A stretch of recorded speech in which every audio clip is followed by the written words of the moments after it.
بیدرانی بەڕێز خۆشەویستانم ئەم کاتتان باش لاڵقەم جارێ بەرنامەکەمانە گفتوگۆکەن بە سەبارەت بە کێشەکانی نێوان نەوەکانی پێش ڕاپەڕین و دوای ڕاپەڕین لەم بەرنامەیە پرسین ئایانەوەی دوای ڕاپەڕین توانیوەتی بەشدارێکی ڕاستەقینە بکات لە دروستکردنی بڕیاری سیاسی لە هەرێمی کوردستاندا یان تەنها ئەوەنەوەی پێش ڕاپەڕینە بە شێوەیەکی بنچینەی قۆرخی دروستکردنی بڕیاری سیاسی کردو لە هەرێمی کوردستان. ئایا ئەوەی سوودمەندێکی ڕاستەقینەیە لە ماف و بەرهەمەکان و دەستکەوتەکانی ڕاپەڕین لە هەرێمی کوردستان تەنها نەوەکانی پێش ڕاپەڕین و شۆڕژگەرەکانی شاخن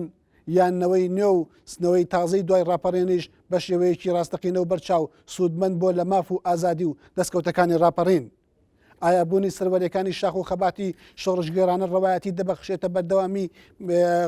باڵا دەستبوون بەسەر ژیانی سیاسی یان بە پێچەوانەوە ئەو مافایان پێ نابەخشێت و ڕێپێویستە ڕێگایەکی دیموکراسی و ڕێگایەکی مەدەنیان نەبگیرێتە بەر بۆ بەشداری پێکردنی گەنجان و بەشداری پێکردنینەوەی دوای ڕاپەڕین لە ژیانی سیاسی و دیموکراسی هەرێمی کوردستاندا. بۆ گفتوگۆکردن سەبارەت بەم بابەتە میوانداری هەرێک لە بەڕێزان عەبدولسەلام بەرواری ئەندامی پەرلەمانی کوردستان و بەڕێز هەردی مەهدی مامۆستای زانکۆمان کردووە بە خێراتن هەموو لایەکانەکەم. کاکردی دەمەوێت لە بەڕێزەوە دەست پێ بکەم. ئایا قسەکردن سەبارەت بە نەوەی دوای ڕاپەڕین لە هەرێمی کوردستان ئەوە ئەم بێگومان ئەم گفتوگۆیە ماوەیەکی زۆرە بەردەوامەوە مناقەشاتی زۆری بە دوای خۆی داهێنەوە. پرسیارەکەی من ئەوەیە بەوە دەست پێ دەکەم ئایا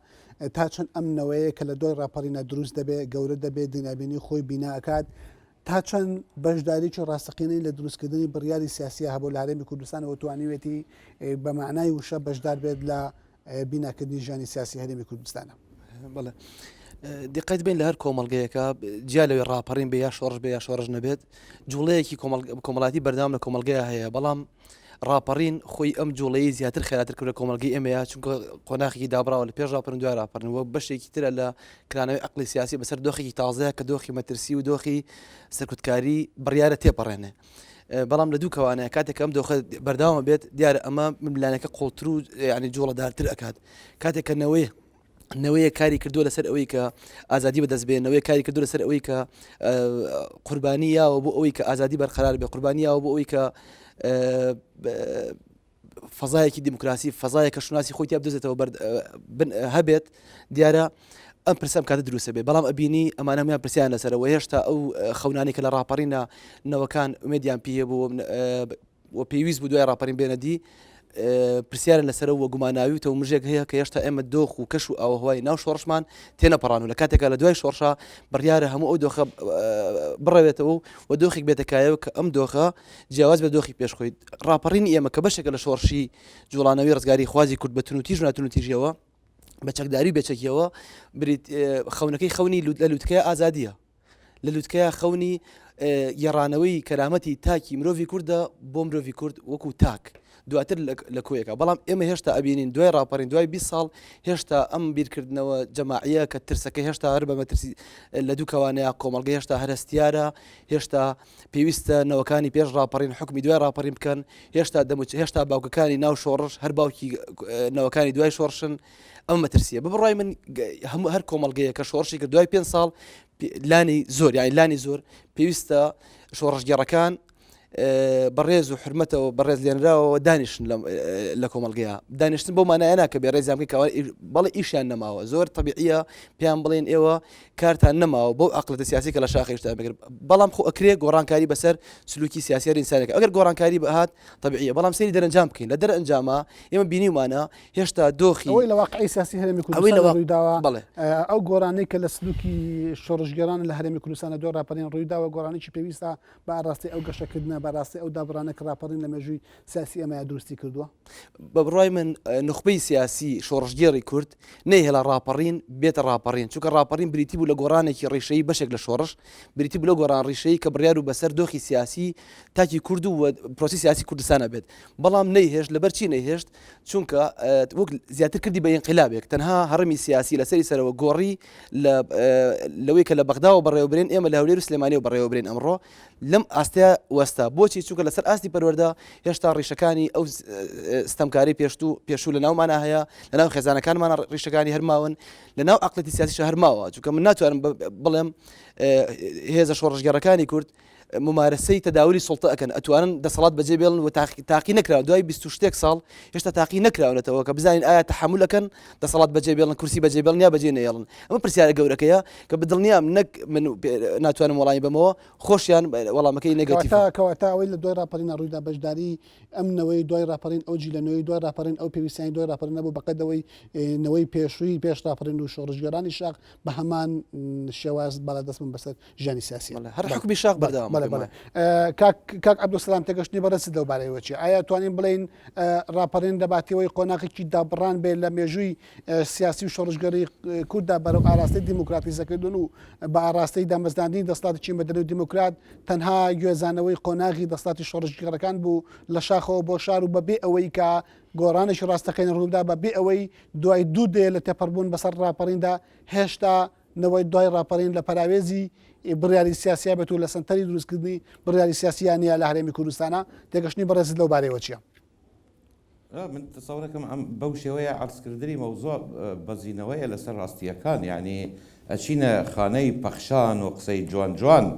یعنی من ڕێزم هەیە بۆ پلەی ئەکادمی خۆمش وەکو کاک هەردی ماستەرم هەیە لە کۆمەڵناسی و لەگەر جەنابش قسەم کرد هیوادار بووم لە دروشم و لە قسە دەرچی بهێنە واقع ئەمی تێناگەهم نخبەی سیاسی نەی هێشتا راپەرین ببیتە راپەرین کردی بە ئەنقیلاب تێناگەم لەو وشەیە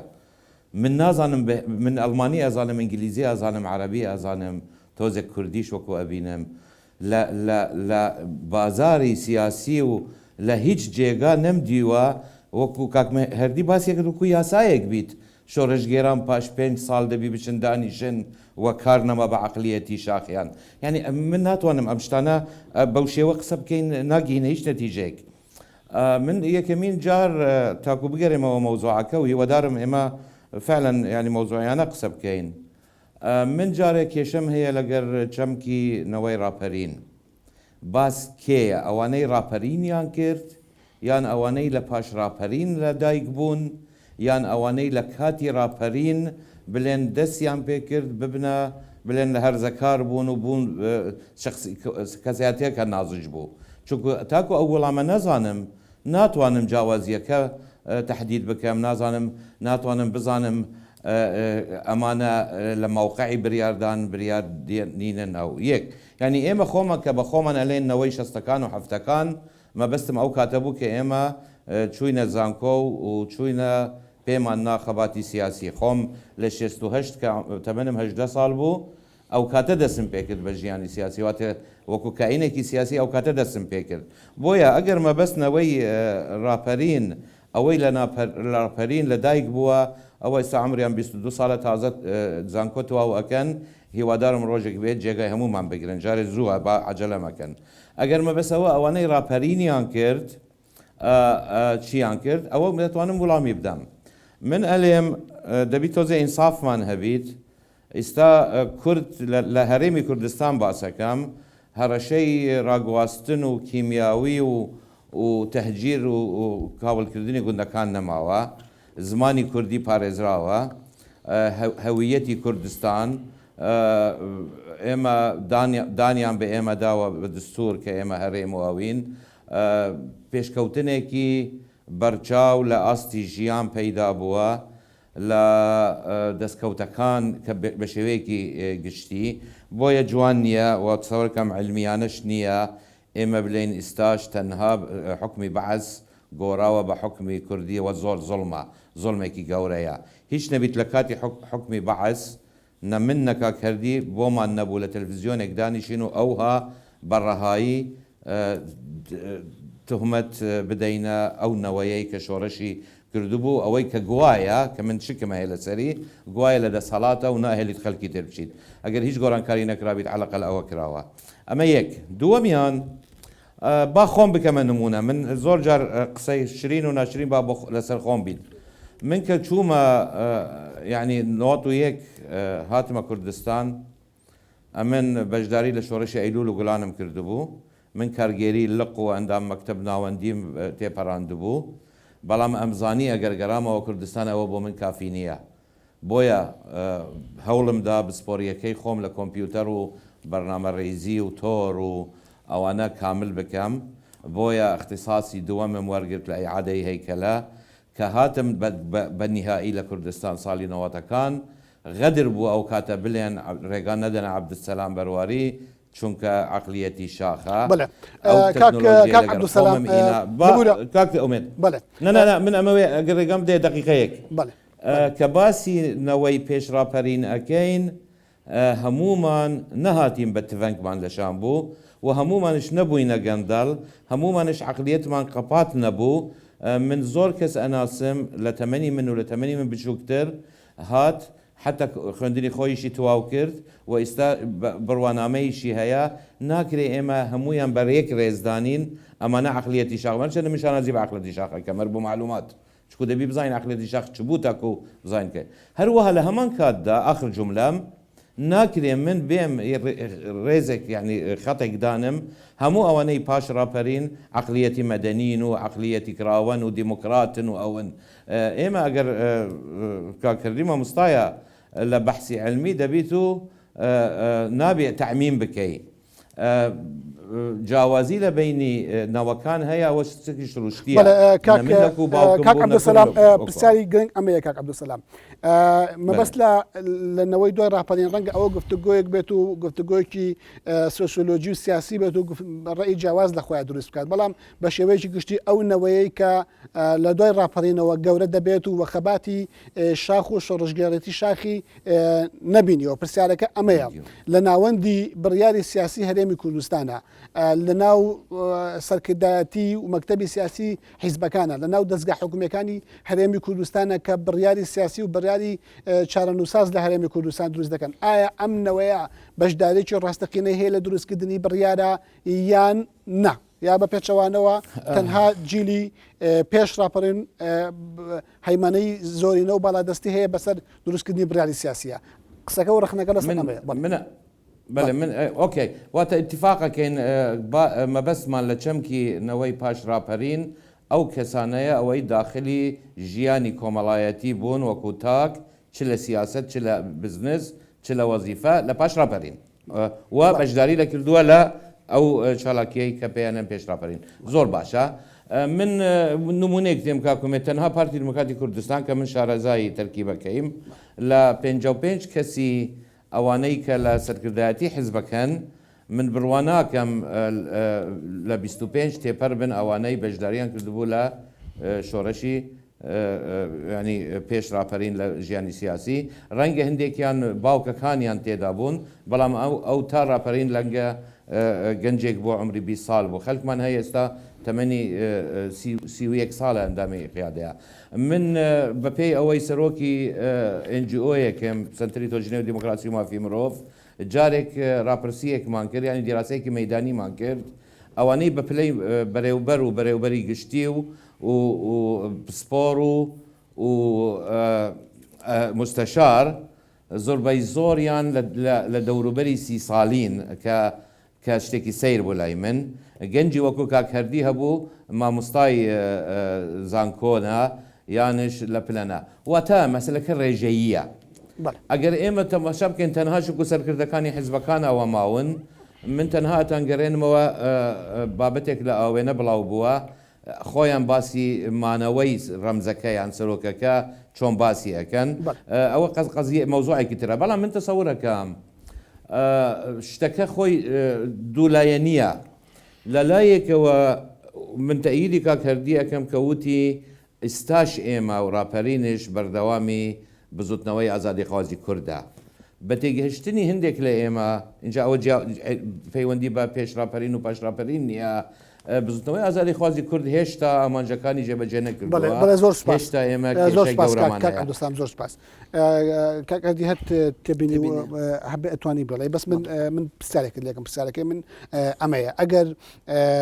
نخبەی سیاسی کوردی ئەوە نخبەی شۆڕژگەڕی کرد کوەر لە شاخەوە گەڕانەوە شار بە هەموو مانایەک ئەوان لە ڕێگەی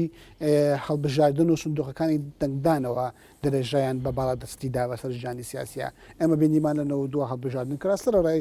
شەڕی ناوخۆ کۆمەڵی شتی دیکە سەرڕای کۆمەڵێک ڕخنە و کەم و کوڕی کاکرێت و هەڵبژاردنانە دێری بکرێت بەڵام بن نەتیجە دەرەکەی هەڵبژاردنەوە بووە و هەڵبژاردنەکانی ڕابردووشمان بینیوە لە دوای وەستانی شەڕی ناوخۆوەکە حکوومەتی هەرێمی لێ هاوبەشی لە پێکاتەوە هەتا دوای بە معنایەکی تر قسە لەسەر ئەوەیە کە ئەم بەرداوامی باڵادەستی لە ژیانی سیاسە بە ڕەوایەتی شۆڕژگەری نەبووە بەقەدەوەی ڕەوایەتی هەڵبژاردن و دیموکراسی بووە. ئەگەڕێم بۆ لە وەڵامە کە پێم وایە ئەم دۆخە بەرهەمی هەڵبژاردن نییە ئەوەی کە لە کوردستانە ئێستا حکومی سیاسی بەرهەمی هەڵبژاردننی ئەم قسەیەم ڕاستە ڕەنگێک سلماندنێکی زیاتری بێت و دوای قسە لەسەرەکەین ئێمە لای بەڵام پرسیارەکەت بەڵام من حەزم کە عەبدولسەلام بڵێم هەر شتێکە بەدڵی پارتیویکی دنیا هەر بەدڵی کاک عەبدولسەلام نەبوو بکاتە ئەوەی کە مۆزوعی نەبێت پێم وانە چونکە کێشەی ینی بەحسی ینی توێژینەوەی زانستی ئەو توێژینەوەیە کە کێشە هەست پێ بکە ئەو توێژینەوە نییە کە بیسەلمێنێتەوە ئەو دۆخی کە پێشتر هەیە خەریکی دووبارەکردنی دۆخە بێت بڕای من توێژینەوەی زانستی ئەمڕۆ ئەو توێژینەوەیە کە ڕەخنەگرانە بێت و ڕۆمان نووسێک ئەڵێ هەر ڕۆمان نووسێک بەسەر دەسەڵاتەکەی خۆی هەڵبا و ڕۆمان نووسە خاینە ئەوە خاوەنی خەڵاتی نەوە بڵە قسەی من نییە بەڵام ئەگەر لەسەر شۆڕش و ڕاپەڕین قسە بکەین دوو نمونە لە بەردەممانایە لە جیهانە دوو ستایل هەیە بۆ شۆڕژگەر یان ئەوەیە دوای ڕاپەڕین هەستەکە ئەرکی ئەم کەسە ئەرکی ینی ئەو ئەرکیکە لە ڕاب من بەسمەوە نیم کەسان بڕۆنە ماڵەوە دانیشن و تر بخەون و تا و کاتیکە ئیزرائیلێتە سەر جەستەیان نامە بەسمەوە نییە قسم لەوەیە ئەو ئەقلێتە درێژە پێنێن خۆینا زۆر کەسمان هەیە لە گەنجەتی لای من بەوە نییە تۆ 55 کەس هەیە لە سەرکردایەتی نیوە زیاتری گەنجە لە تەمەنی خوارسی ساڵی سەروسی ساڵ من کێشم لەمە نییە کێشم لە عقلێتی گەنجانێک کێشم لەوەیە کە ئەو عقلەتێکە ئیداری چەندێک وەڵام دەرەوەی پرسیارەکانی ڕۆژگارە بەداخەوە ئەم حیزبانەی کە بار ناوبرم پارتی دیموکراتی کوردستانێکی نیشتیمانی کوردستان بەشێکی زۆری ئەم عقڵەتی سیاسی کە بەشدارە لە بڕیاری سیاسیە وەڵامدانەوەی پرسیاری ڕۆژگاریان پێ نییە حیزبی تازە ئەو حیزبەیە کە ڕاستە تاریخی کۆنی تاریخی کۆنی بەڵێ کاک مادی کاک عەبدولسەلام وتی ئێمە پەخشانە بەڵێ بەڵگە دوو جۆر دوو مۆدی کاک عەبدولسەلام پێ نەبڕێت ئازانی چی من با قسە پێ نەبڕم چونکە حەزاکەم قسە ببڕم من کاک عەبدولسەلام تۆیەکی لەو کەسانی کە ینی لە گفتوگۆیە ئادابی حوار و چوارچێوەی حوار هەستەکەم لای تۆ ڕەچاوە کرێ بۆیە من ڕەچاوی یەکەم ئەگەر بچێتە سەرەوەی کە بیبڕین ناکرێت دوو نمونێ جیڤارەمانەیە لەگەڵ کاسترۆمانە هەردووکیان بەرەماتی کوڕی شۆڕشن جیڤارە ئەمڕۆ ئەکرێت سەر سنگی کچان و کوڕانی ئێمە لە ئەو پەڕی دنیاوە لە بەرەوەی کە شۆڕشی بەجێهێشت چونکە زانی ئەم کەسە بۆ ئیدارەکردنی بواری تەنفیزی دوای شۆڕش عقلەتی سەورە دۆخێکی دەرونی هەیە لە باڵە دەستە لە شۆڕشە ئەم دۆخ ئاسانیە بەجێ بێڵی طبیعیە وەکو ئینسانێک بێتە ناو بچیتە ناو پرۆسی دوای شۆڕشەوە بەڵام ئەمە نەچوونە دوای پرۆسی دوای شۆڕشەوە ئەمە خاڵێک بەڵام مۆدلی ڤیدڵ کاسترۆمان هەیە ئەوەی ڕۆژ بەڕۆژ شۆڕژگەر لای من ئەزانم کوچی وایە وایە کەسێک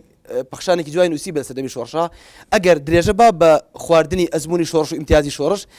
دوای یەکەم ڕۆژی دوای شۆڕش لاسیکی پێی خەریکی سەرێنەوەی سەرۆرەکانی خۆیەتی بەداخەوە سیمبولەکانی ئێمە دوای ڕاپەڕین ئەو سیمبولانە نین ئەمە مەسەلەیەکە مەسەلەی ئەوەی کە ئەمە پەخشان نییە پێوەرێکمان هەیە بۆ دیموکراسی دوای شۆڕش لە دوای شۆڕشە کە من ئەڵێم 5 ساڵ ڕقمێک نییە کە من سەرمان دەبێت میان قسم لەوەیە کە 5 ساڵ ڕەنگە بتوانانی بڵێ دۆخەکە هەستیارە بەڵام دوای 5 ساڵ تر خەڵک پرسیاری ڕۆژگار لێکە پرسیاری دوای شۆڕش لێکە ئەگەر لە پێش ڕاپەڕینا پرسیاری ئێمە ئازادی و بێت و پۆساڵ بێت و ڕەشایی عسکەرەکان و ئەبوو خرێ باڵە دەست بێ خۆی دوای ئەو دیسان ئەو ناکرێت بەردەوام بێت بۆیە وتم ئینقلابە چونکە تەنها هەڕەمی سیاسی گۆڕاوە پەروەردەی ئێمە بەرەماتی ئەو پەروەردەتن و تیژەیە کە پێش ڕاپەڕین هەبووە دۆخی سیاسی ئێمە سنووەکانی هەڵبژاردن شەرعیەتیان نەیەوە بە کورسەکانی دەسەڵاتدارانی ئێمە من بە کاک عەبدولسەلام ئەڵێم لەبەرەوەی ئەمڕۆ لاواسترین هێز لاواسترین دەسەڵات کە بڕیارە حکوومەت بێ حکوومەت خۆی لاواسترین دەسەڵاتە لە کوردستانە ئەوەی کە بەهێزە دوو حیزبن لەسەری ئەم حکوومەتە من بەو ئەڵێم پێوەرەکانی دیموکراسی بریتێن لە چێ دوای شۆڕش دیموکراتیەکی ڕاستەقینەیە کە هەڵبژاردنێکی نەزیهی تیا بکرێت ئەگەر ئەوان ڕاست دەکەن با دەسەڵگرن لە ئاسایش لەوەی بێتە هێزێکی نیشتیمانی پێم بڵێن سوپایە گەیە لە هەرێمی کوردستانە ئەم سوپایە نوێنەری هەموو خەڵکی کوردستان نەک ئەمە لیوای فلانە کەس و ئەوە لیوای فلانە شوێن و ئەو لیوای فلانە بەرپرسە ئەوە نەسری هەیە فلانە کەسە و ئێستش خۆپیشاندانەکان دەڵێن فلانە لیوای بەڕێز کاک وەسرەت خۆپیشاندانەکە فلان لیوای بەڕێز کاک عوسمانی جێگیری وەزیری پێشمەرگە لە موچەکەیان ناڕازین حمای بەرپرسەکان ناڕازین ئەمە پێویستە لە سوپایەکی نیشتیمانیە کۆ بکرێتەوە بۆیە ئەم قسانە کە پەخشان نین پێتەڵێم قیاسێک سەروەری یاسا ئەگەر هەبووە ئەو موچەکە لە کوردستانە بڵاو نەبوویەوە سەروەری یاسا ئەگەر هەبووە تۆمەتبار و تاوانبار لە یاسا ئەترسا سەروەری یاسا ئەگەر هەبێت پیاوکوش ناگەڕێ و خۆپیشاندەر ناکرێت زیندانەوە ببوورە مافی مرۆڤ ئەمڕۆ هەواڵەکانی نەشرەی خەبەری ئێوە و هەموو کەناڵەکانی تریش ڕۆژانە پێشێلی مافی مرۆڤمان پێڵن دوای شۆڕش ئەبێ ئەمانە قرارە نمێنێ خۆ پێش باسی ژار هەبوون مەقسەم لەوە نییە کە ڕاست ئەمڕۆ پێڕە و پرۆگرامی حزبی بەعس وجودی نییە بەڵام سلوکی بەعسیزم کە بریتی بە لە سەرکوتکردن بەداخەوە لە پۆلەکانی خوێندنەوە لە خێزانەکە تا ئەگا سەرکردەکان تەداوری سوڵتە زۆر سپاس تەداوری سوڵتە بەردەوامە دەستور هەیە کاک زۆر سپاس کاک عەبدولسەلام فەرموو ئەگە سەرنجوو بۆ چوونت دەبێت دەتوانی بیان لێیت والله من وشەی بە تو ئەلێ من پێ نەخۆش بوو ڕەنگە من بەقەت باوکی کاک هەردی بم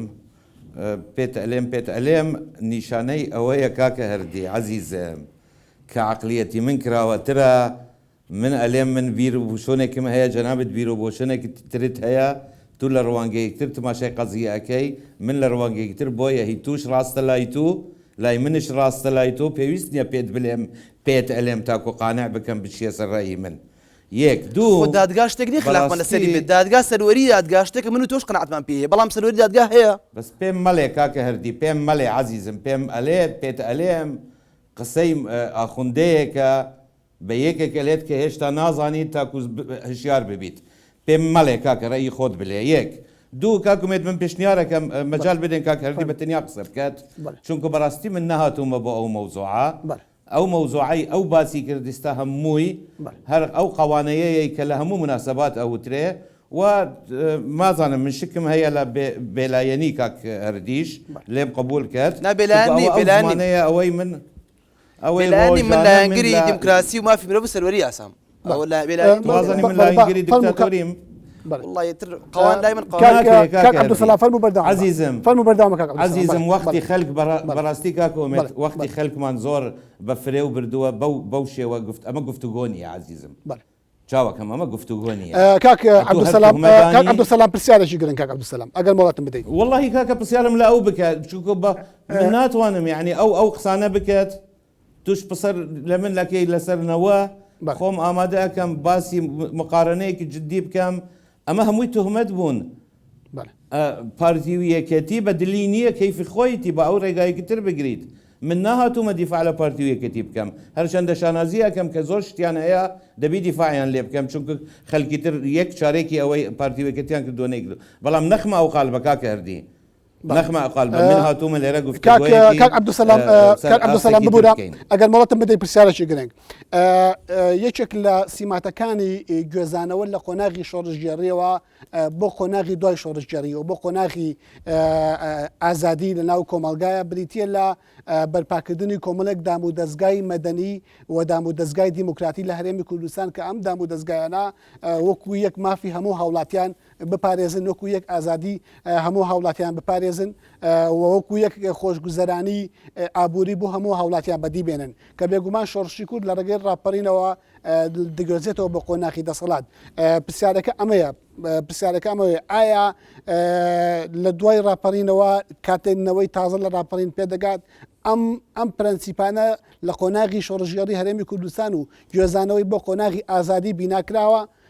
و ئایا نەوەی نوێ پراوێز نەخراوە لە بیناکردنی ئەم ژیانە دامەزراوەیە دیموکراتیە لە هەرێمی کوردستاندا یەک ئەمەوێ تاکو بەلکی خۆ هەوکارم بیت بگەڕێنەوە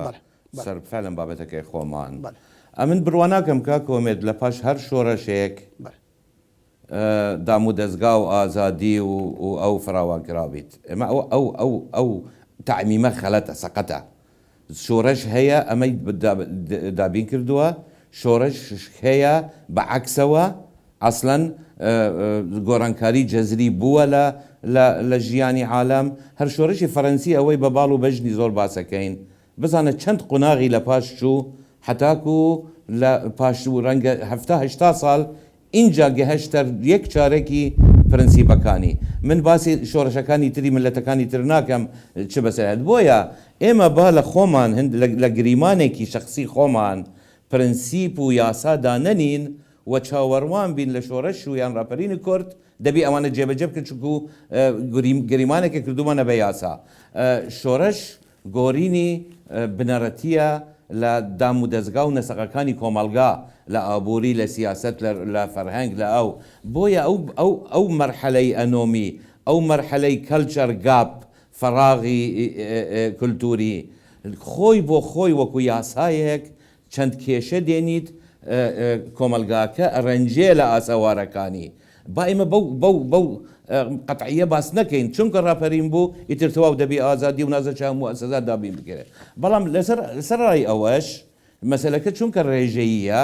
چونکە تایبەتمەندە بە کوردستان لای من مقارنەی فیدل کاسترۆ گیڤارە بە کەسی ئێمە ناکەم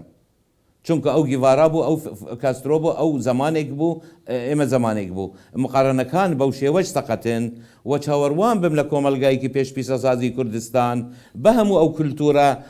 تۆخمەکانی کولتوری ڕۆژهەلاسی ناوەڕاست کە منوت و ڕۆژانە گلەیمان لێ هەیە چۆن چاوەڕوان بم ئەو شتە نمونەیە میسالیانە ڕووبدەن لە یەک لەحزە و پاساوی هینان نییە ئەمە دەبی واقعەکە تێبگەهم تاکو بزانام چیەکە سەر ڕێی ئەوەش وەکو ڕێژەیی کاکەومێت ئێمە بمانەوێ نامانەیە بە شێوی خۆمان ئازادی ڕێکخستنمان لە 92 جێبەجێ کرد ئەوە خوا زیادیان نەکرد چل حزبمان هەیە ئێمە ئێمڕۆ لەو کوردستان ئەو فەوزایە ئەعلامیەی هەمانە ئێمە چەند قەناتی فەزاییمان هەیە ئێوە وەکو نمونە قەناتی ئێوە ئێمە بێژگە لە تعددی حزبی انتخاباتمان کردووە کاکردی بە دلی نییە فلان حزبش بە دلی نیە چونکو زۆرێنەینا بەڵام خۆ لە زۆربەی زۆری ئەو دەوڵەتانەی تر کە خەلکەکە منوتوب هەر باسییان ناکەین بە شەهدەی ڕێکخرا و داوەندە دەوڵەتیەکان پاکتر بوو لە ئەوی تر ئەگەر ئێمە بین بچینە تەفاسیل ئەلێن عەبدولسەلام بەرواری ئەو عقلیەتەی کە باسی کرد وەڵامی شتی ڕۆژانەی نییە نەخێ من بە شانازیەوە ئەلێم هەر ئەو پارتی و یەکەتیە بوون و کادرەکانیان بوون کە ئینتەرنێت من کە بە شانازیەوە بەشدار بووم لەو پرۆژەیە بەو پرۆسەیە چونکە بەرپرسی ڕاگەیاند بووم ئێمە ئینتەرنێت و سەتەلایتمان لە کوردستان ئازاد بوو لە 98ەوە لە کاتێکدا دەوڵەتەکانی دەوروبەرمان نەیان ئازانی ئینتەرنێت چییە